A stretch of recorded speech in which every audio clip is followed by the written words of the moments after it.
Hello, everyone. Um, there's a couple of things I want to talk about. Okay, and well, the one is kind of humorous in a way, but then serious in another. Um, when when I was young man entering into the workforce, okay, out of the military or whatever, I was cautioned because I was working a government job, and I was cautioned by some of the older black gentlemen, and they were telling me things that how to carry myself and the do's and don'ts of the place. And one of the things they emphasized, overemphasized, was is the things that you could and could not talk about. They said, don't ever talk about politics, don't talk about religion and stuff like that, or social discourse. And I thought that was kind of strange.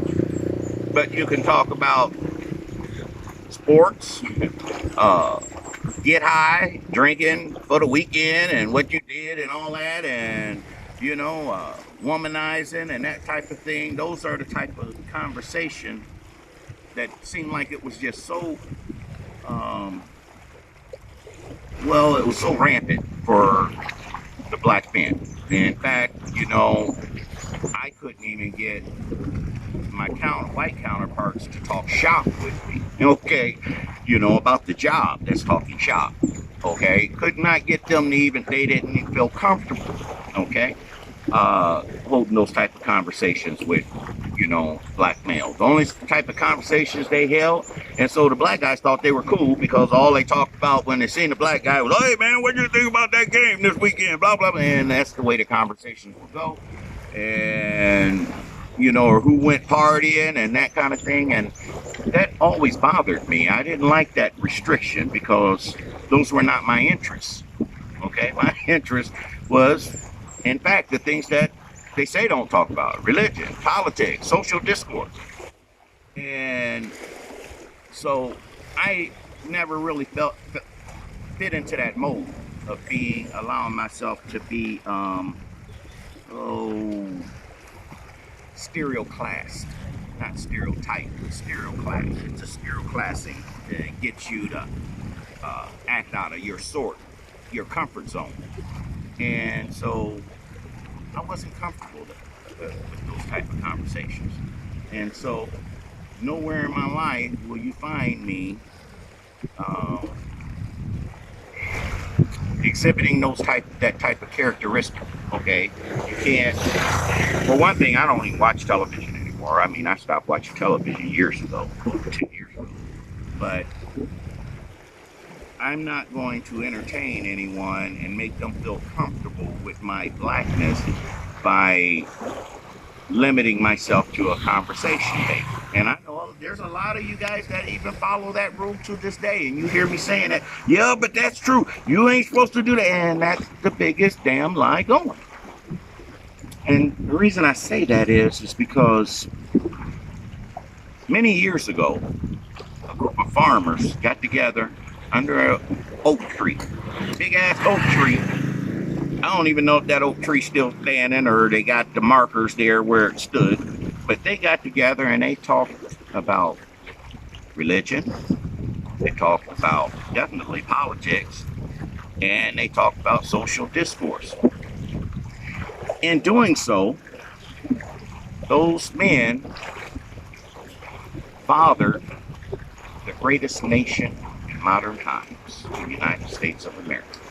Okay, so when a son bitch tells me that you're supposed to only have this type of conversation base, what they're essentially saying is that you stay in your place because see, if you get with your brothers and y'all go up under that damn oak tree and y'all get to talking about these damn things, you will definitely create one of the greatest nations of modern day history.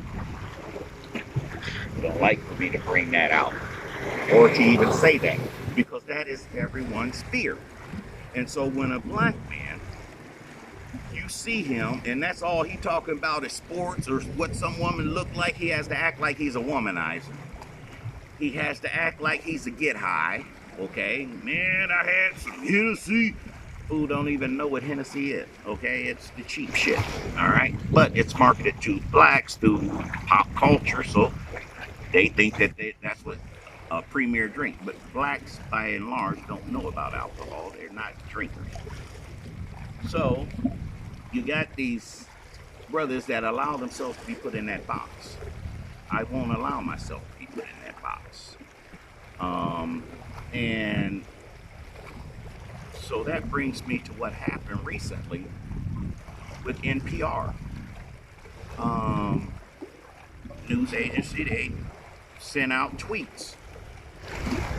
And in the tweets was essentially the Declaration of Independence. The letter sent to King George, okay, from the colony. And all of the Trumpsters, those who just backing Trump, those real patriotic people that says don't, kneel at our flag and this and that, them some bitches got so angry reading that. They were reading it. They were sending out, NPR kept sending it out, and they were reading it. And even high-ranking Republicans were angered by those words.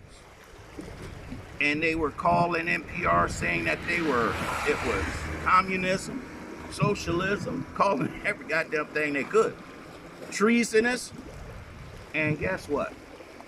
They revealed to them some bitches that they were talking about the Declaration of Independence, the birth of the United States of America.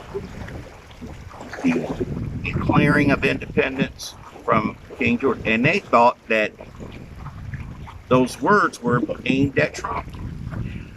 That just goes to show who the fuck you're dealing with. Now,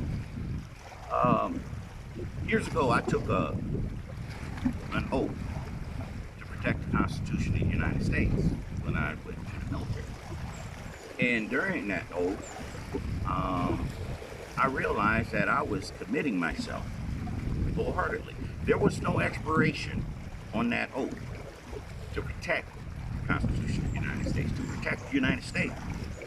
There was no expiration date. So I've lived by that all the way up until the United States of America dropped bombs on Afghanistan shortly after the World Trade Center's going down, because I was relieved of my obligation to that oath when the United States of America set aside the Constitution of the United States of America.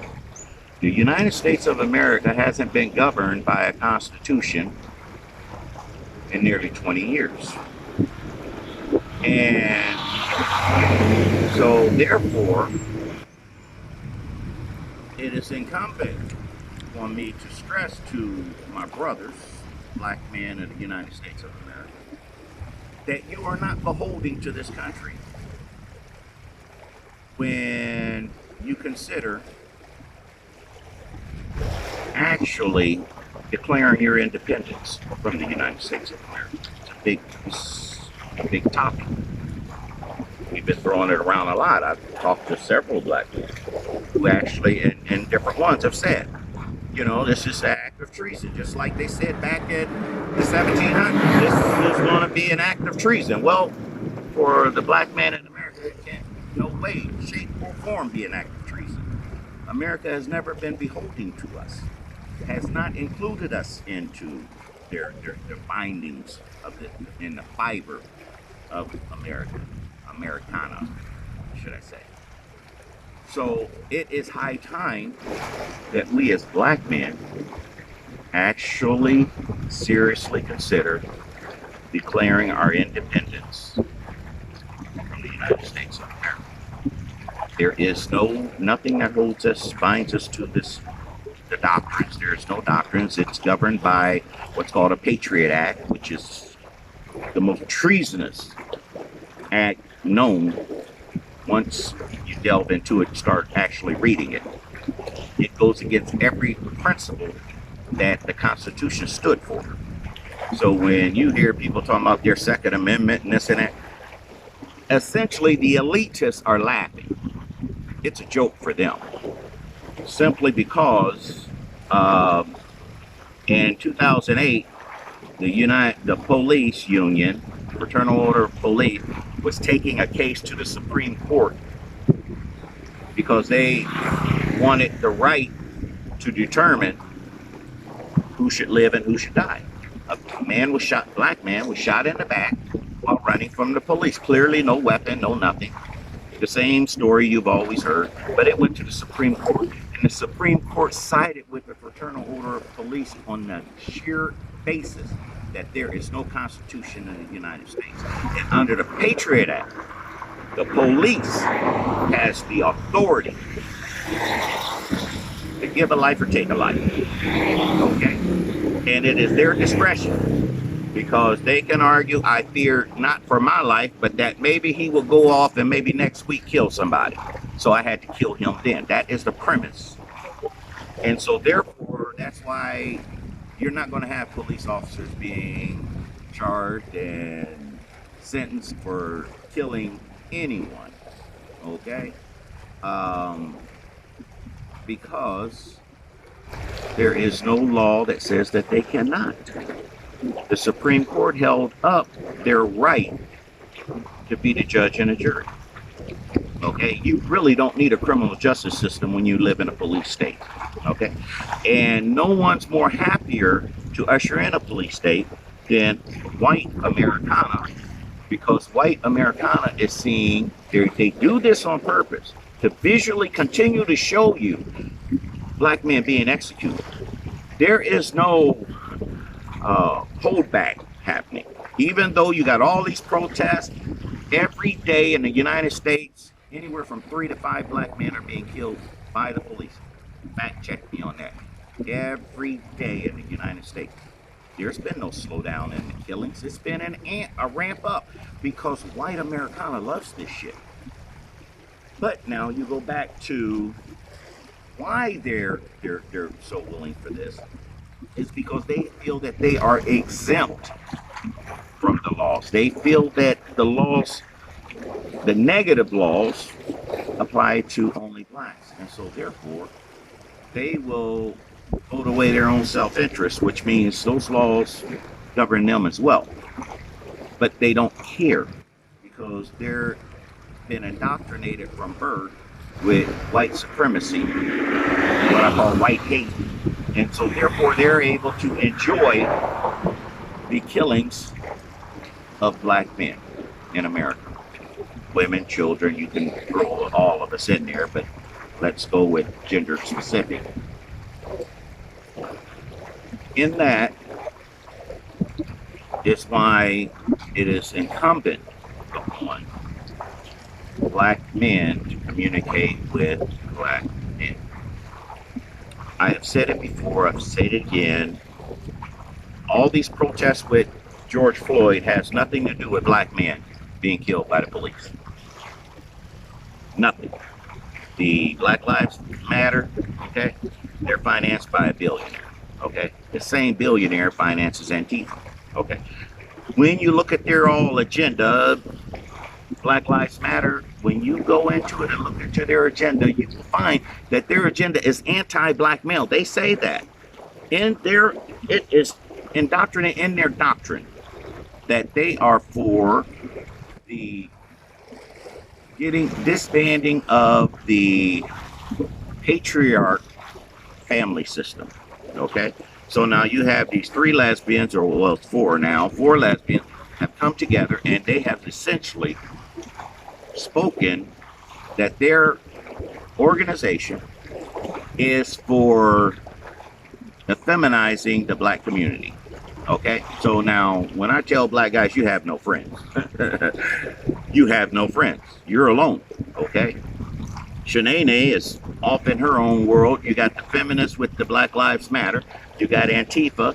You got the Boogaloo Boys. You got all of these groups, and understand that these billionaires who are financing these people to go out and do these protests, it's self-interest, because I've never known a billionaire or millionaires to spend money, okay, against their self-interest, their own interest. That's idiotic for them. Now you see that happening with the poor white class in the United States. Yeah, they'll vote away their all their rights, self-interest to hurt someone else that they don't like. But billionaires, they're protecting something, okay? And so Soros knows, just like all the other wealthy elites, that a time is going to come when black men in America declare their independence.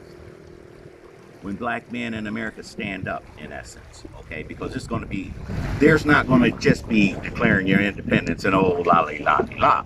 It's death and destruction, damn it. Okay? And when the black man wakes up, he's going to realize he has no enemy. So that's why I always tell people, if you are not a black man, the best thing to do when he do wake up, shut the fuck up, get out of the way, and sit down somewhere.